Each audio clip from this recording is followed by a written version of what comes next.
a suburb of Boston, across the Mystic River next to the Navy Yard. Block after block of tin-clad wooden structures filled with rags, paper, scrap metal, and open storage areas piled high with rubber tires. The population has large concentrations of ethnic groups from Europe and Puerto Ricans speaking Spanish only. On Saturday, October 13, 1973, weatherman Bruce Schwegler predicted a change in the weather. It was a warm and sunny day across New England, very warm for this October day, 77 degrees a high in Boston, warm and humid air streaming northward along the Atlantic coastline. But it's going to change. Frontal system is located in New York State. That front is coming our way, and behind it, cool, dry, and very windy weather prevails, winds up to 50, 60 miles per hour across the Great Lakes. These winds will be moving into Massachusetts tomorrow, and that means we're going to have a very windy, dry day, and with the dry conditions prevailing in forests and in cities, be very careful of all outdoor fires. On Sunday, the residents of Chelsea did what they usually do on Sunday. Some relaxed in the sun or took a walk, got married, or attended a social gathering. Then at 3:56 p.m., something ignited salvage goods in a wood frame warehouse, and the euphoria of a Sunday afternoon turned into hell.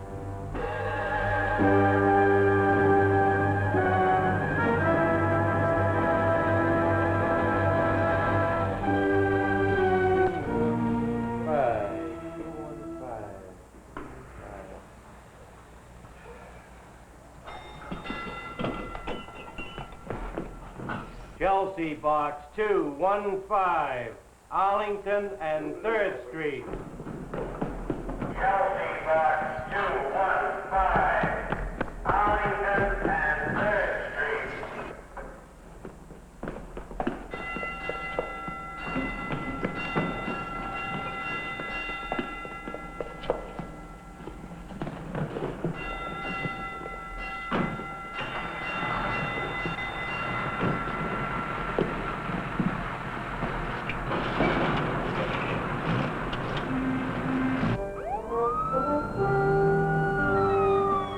Chelsea Fire Department dispatched the usual first alarm response of 3 engine companies, 1 ladder company, and a deputy chief.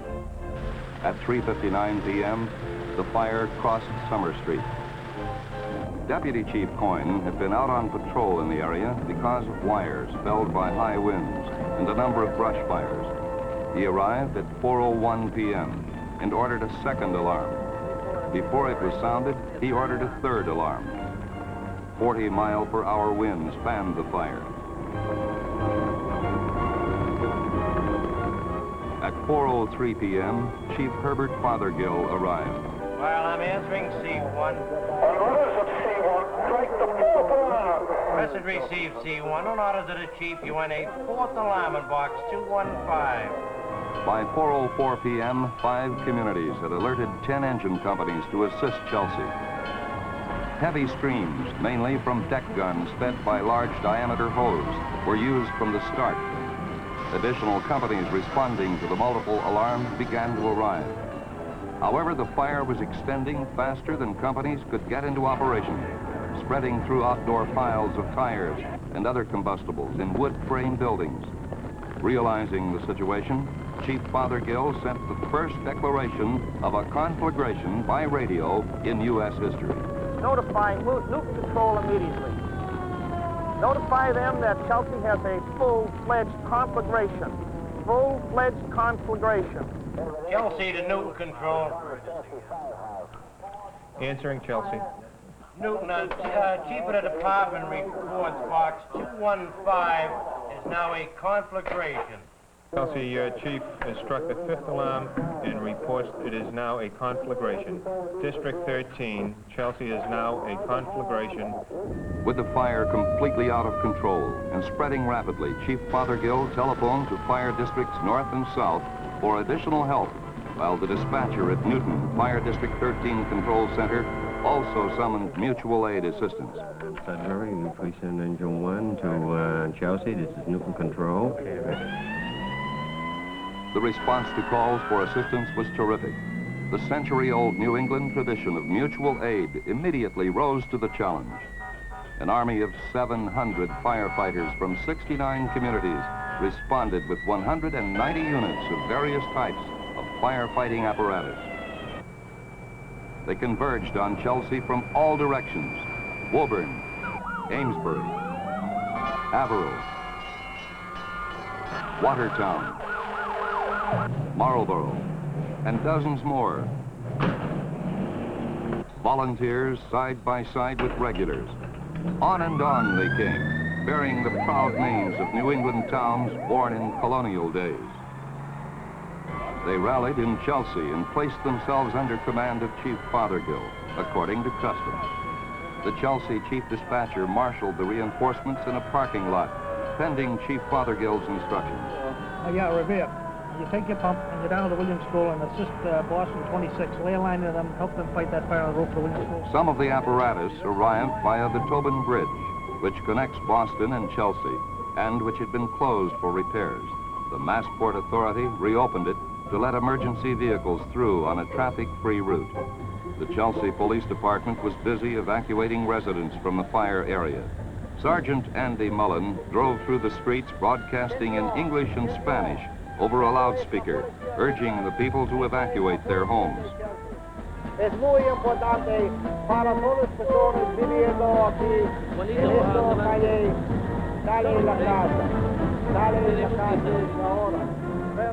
When notified of the extent of the fire, Mayor Philip Spellman hurried to police headquarters, established his control center there, and conferred with Police Chief Abraham Bergen. Hey, we want to keep polluters on Broadway. We want to make sure that nobody Yeah, breaks well, into this. we've got registry men in here, and they'll be out on that because it'll keep them busy on Broadway, too. Now, Mike and I just want to all over the city with Sergeant Duggan. The only place we're weak is in Broadway. Mr. Mayor. Yes. Frank Willett, State Agency for Civil Defense. Hi, Frank. Can I have assistance?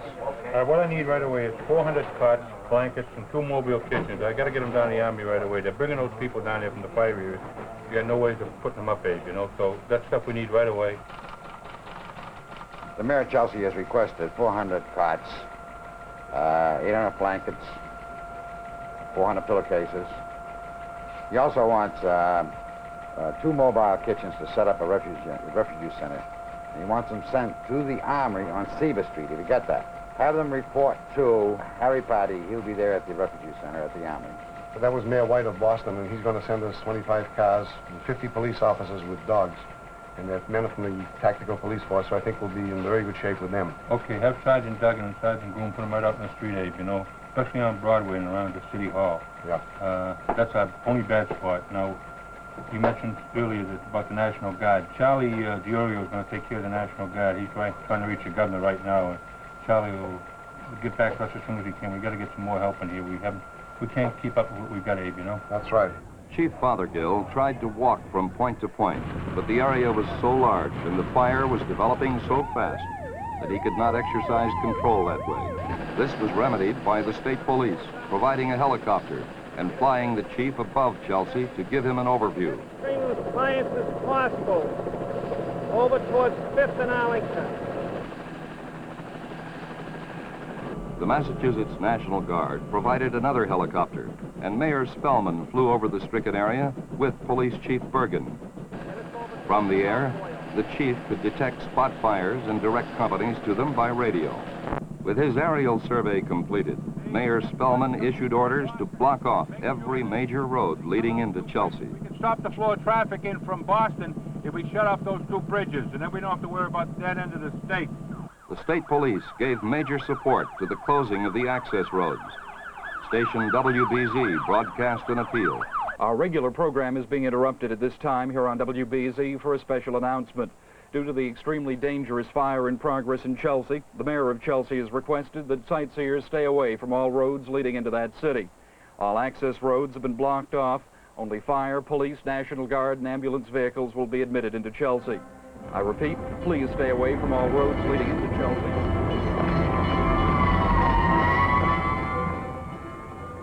Police from many surrounding communities, including hundreds of off-duty Boston police, arrived within a short time to assist the Chelsea police.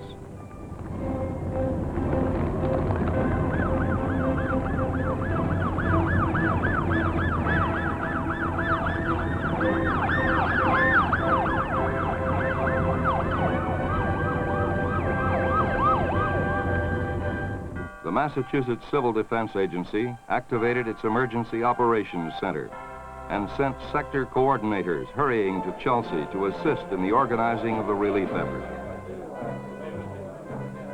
Harry Pardee worked at the Chelsea National Guard Armory. Other civil defense coordinators were stationed at City Hall, Police Headquarters, and Chelsea Naval Hospital. The armory was used as a shelter for evacuees, with cots and food provided.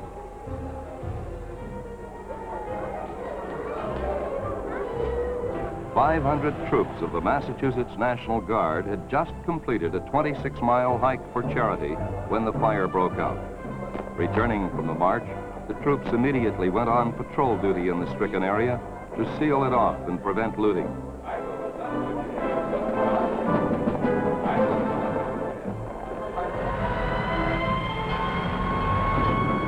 By 6 p.m., the conflagration had increased to such intensity that it developed into what Chelsea firemen described as a firestorm.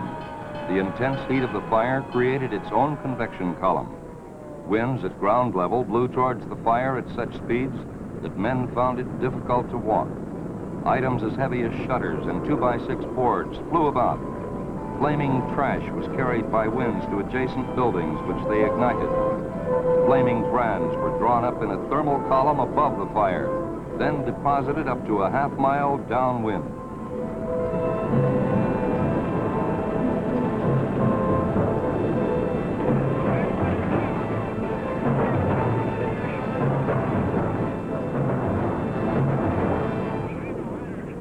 The wind bent the fire and sent it under spaces beneath buildings like a blowtorch. Thus, thousands of square feet of property were being preheated.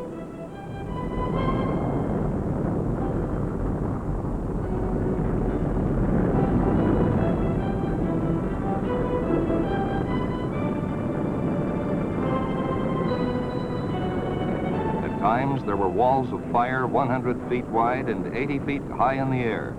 The fire was moving faster than people could run. This phenomenon approximated the fire condition which could be expected in a nuclear attack, assuming that a blast wave did not greatly alter the combustible structures. The water supply was critical. Hand lines were too small to be effective. There was not enough water available to supply master streams. Broken pipes in damaged buildings stole the water pressure. Firemen had to use a relay system in which several hoses are connected to reach the fire area from an operational hydrant. In some cases, hose lines were laid as far as 3,200 feet. Water pressure was maintained by pumping from one engine to a second to a third.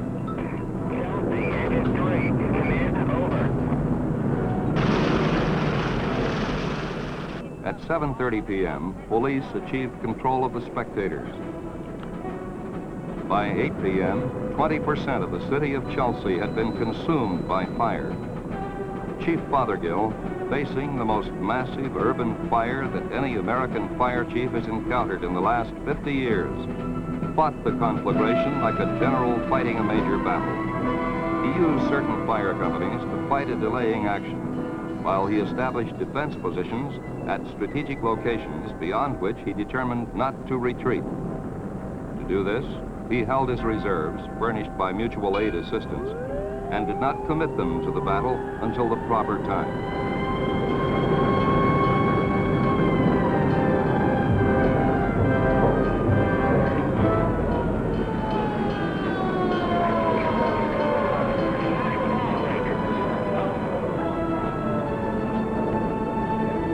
The defensive lines were dictated by locations where there was space wide enough for a fire break.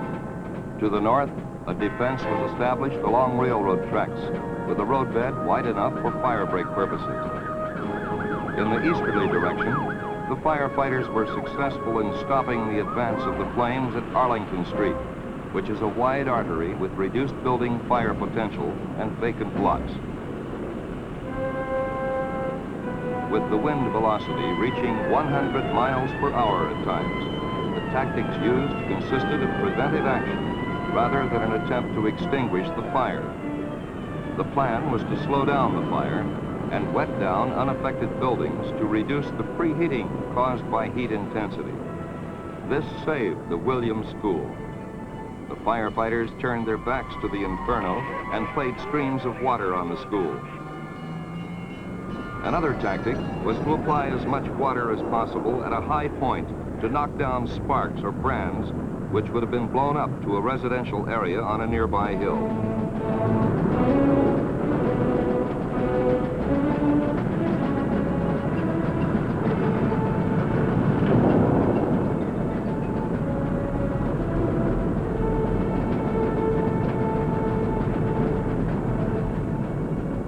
By 9:15 p.m., the main fire was contained as the wind abated.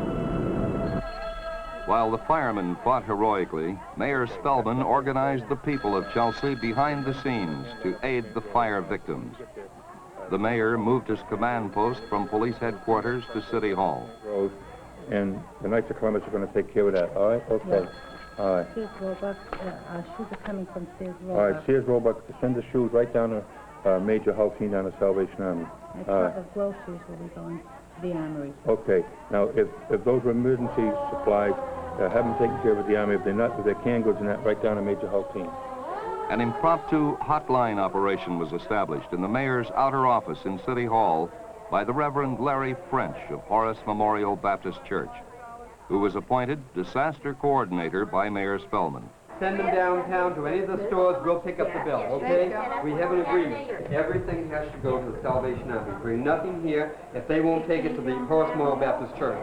Nothing here, not people or clothing. Reverend French, there is a man who has a 3-room apartment in Quincy. He's All right. wondering if... Get his phone number, phone it right into the Williams School, immediately. Truck at Newton from the city of Boston broke down. May I send them Ken's truck and have Ernie drive it? All right. Disaster relief services? Yes. I have a lady that's trying to find out. Now, I got a pump coming in, and I want it sent right up to Chelsea Memorial Hospital. And when it gets up there, we get a low water pressure on the hill. Right? So send that pump right up there. Now, there's a National Guard mobile water vehicle coming in with a 1,000-gallon tank. Let that stay up there, too. There's also some ambulances coming in from out of town, Winthrop, Boston. Then disaster struck again. Ignited by wind-borne sparks and brands, fire broke out on the roof of City Hall. Mayor, patrolling your staff will have to evacuate the building. The fire is raging also. With City Hall now on fire, Mayor Spellman was forced to move his operations back to police headquarters. Even though the slate roof of City Hall was considered almost fireproof, fire did break out under the eaves and had to be fought in the smoke-filled attic.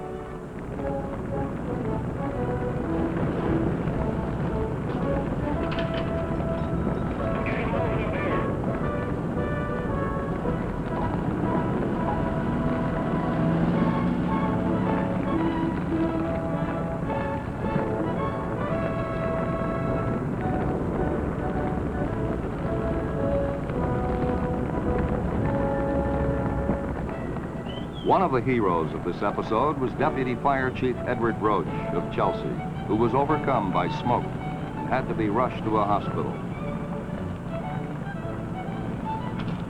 The roof of City Hall had to be opened to allow flames to be drawn to a point where they could be controlled.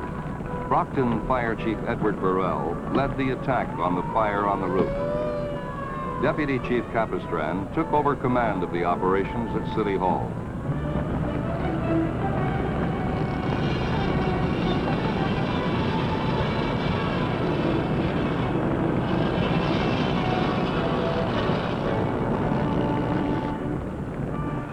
There were many heroes that night. Fuel supplies were becoming critical. Some pumpers had come so far, they needed fuel on arrival. Fire companies that had been operating for several hours also needed refueling.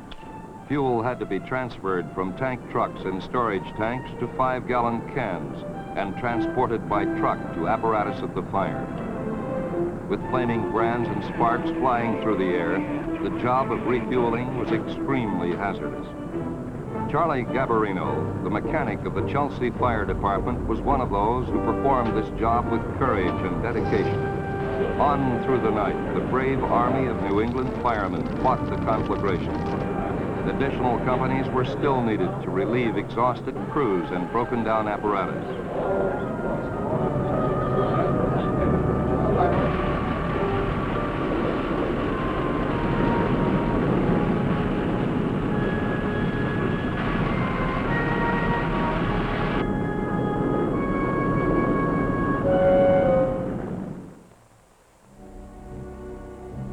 When dawn came, the smoking ruins of Chelsea resembled war-ravaged cities of Europe.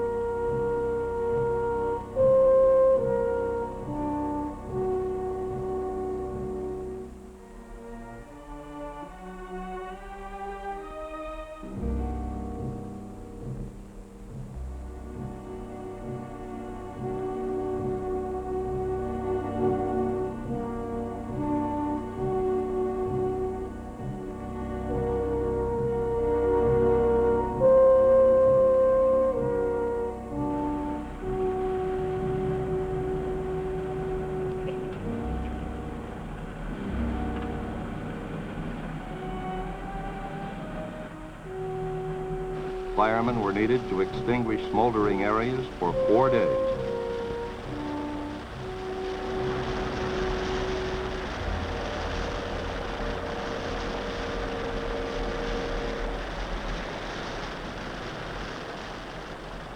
While the fire was still burning, local and state government and various relief organizations rushed to help the desperate plight of Chelsea residents made homeless or unemployed, and those whose businesses were destroyed. The Salvation Army established a food and clothing center in a church on the very edge of the devastated area. A Red Cross disaster services truck toured the streets of Chelsea with a loudspeaker advising the Spanish-speaking fire refugees of the National Guard Armory for assistance. Todas aquellas víctimas que fueron afectadas por el fuego deben de reportarse a las oficinas del fuerte de la Guardia Nacional. Allí les atenderán los oficiales de la Cruz Roja. Governor Sargent was on the scene and immediately ordered the state resources to provide relief for Chelsea. The Department of Public Welfare is now moving checks out to people, and we're trying to, on an emergency basis now, take care of people through the Department of Commerce that is working with the industry and the industrialists who lost their properties. The Department of Communities and Affairs are working in connection with housing. MHFA, the Massachusetts Housing and Finance Agency, has some buildings available for relocation. But I think we really have two problems here. One is the emergency matter of taking care of people and providing water at the hospital. The other is the long-range aspect, and I've been discussing this with the mayor. There's a redevelopment project that we feel can be moved along. It's very close to approval by the city. I have the state agencies ready to move forward on this. Have you heard from the federal government at all regarding emergency assistance? Well, I've indicated to the president that this clearly was an emergency, and we needed a disaster declaration. Bernard Judge and Mel Rich, officials of the Massachusetts Civil Defense Agency, met in Chelsea with local and federal officials. There, they accomplished necessary fact-finding and coordination needed for the governor's formal request to the president for a disaster declaration. The governor signed the letter request Monday afternoon. The Presidential Disaster Declaration for Chelsea was announced by the Federal Disaster Assistance Administration Tuesday afternoon, less than 48 hours from the time the fire started, establishing a national record for a disaster declaration. The following morning, Wednesday, a one-stop disaster assistance center was established at the Williams School under the direction of the Federal Disaster Assistance Administration.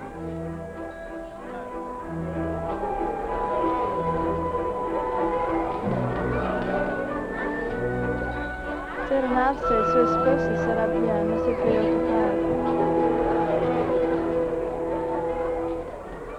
The FDAA coordinator of the center was assisted by Carl Salone and other staff members of the Massachusetts Civil Defense Agency and Reverend Larry French, disaster coordinator for Mayor Spellman.